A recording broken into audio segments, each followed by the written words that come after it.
ధప మని ధప ని ధప మగ ధప మ ధప మగ రి పమగ పమగ రి స ని ధ ని రి స ని ధ ని రి స ని ధ ని రి స.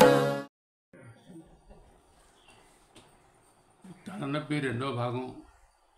ముఖ్యంగా ఎడమ వైపు వచ్చే తలనొప్పి గురించి చర్చించుకుందాం. కళ్ళ ముందు రంగురంగులుగా కనిపించడం, ఏవో చుక్క చుక్కలుగా తేలియాడుతుండగా కనిపించడం ఉండి ఎడమవైపు తలనొప్పి వచ్చినట్టయితే సైక్లమిన్ 30 పనిచేస్తుంది. మొదట తలనొప్పి ఎడమవైపు మొదలై కుడివైపు వచ్చి స్థిరంగా ఉండిపోయినట్టయితే లెక్సిస్ 30 వేసుకోవాలి. తర్వాత మూడోది, తలనొప్పి ఎడమవైపు తల వెనక ఎడమ భాగంలో మొదలై ఎడమ కన్ను మీద ముందుకు వచ్చి ఎడమ కన్ను మీద స్థిరంగా ఉండిపోయినట్టయితే ఆనోస్మోడియం 30 ముఖ్యంగా వాడాలి. ఇది ఎడమవైపు పార్శ్వ నొప్పులకి చాలా ముఖ్యమైన మందు. ఇది ఆక్సిపిటల్ న్యూరాలజీ, ఆర్బిటల్ న్యూరాలజీ రెండింటి మీద కూడా ముఖ్యమైన మందు. దీంతో పాటుగా సెనీషియో ఆరెన్స్ అనే మందు మదర్ టీచర్లో ఉదయం 10 చుక్కలు సాయంకాలం 10 చుక్కలు వాడుతున్నట్టయితే, అంటే ఒనాస్మోడియం సెనీషియో ఆరెన్స్ రెండు కలిపి ఆల్టర్నేట్స్ వాడినట్టయితే ఎడమవైపు వచ్చే తలనొప్పులు అన్నింటి మీద కూడా, పార్శ్వ నొప్పులకి మామూలు నొప్పులు కూడా అన్నింటి మీద కూడా చాలా చక్కగా పనిచేస్తాయి. తర్వాత ఎడమవైపు మొదలై వెనక భాగంలో మొదలై మొహం అంతా కూడా ముందుకు వచ్చి మొహం అంతా కూడా వ్యాపించినట్టయితే స్పైజీలియా 30 వాడాలి.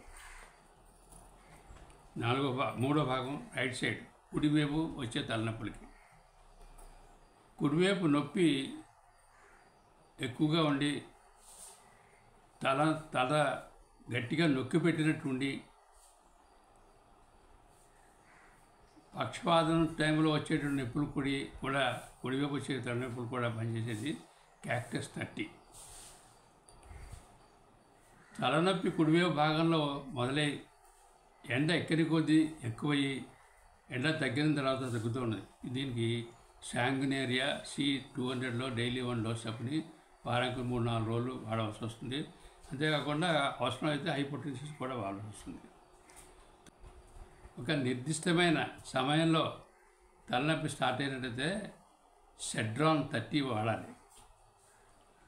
కుడివైపు పార్శ్వ నొప్పిగా కానీ తలనొప్పి కానీ ఉండి, ముఖ్యంగా స్కూల్ టీచర్లో ఈ నొప్పి కానీ ఉన్నట్టయితే స్కుటిలేరియా SCUTELLARIA దీన్ని మదర్ టెరిటరీలో కానీ 30 పొడిచుల్లో కానీ వాడినట్టయితే చాలా బాగా పనిచేస్తుంది.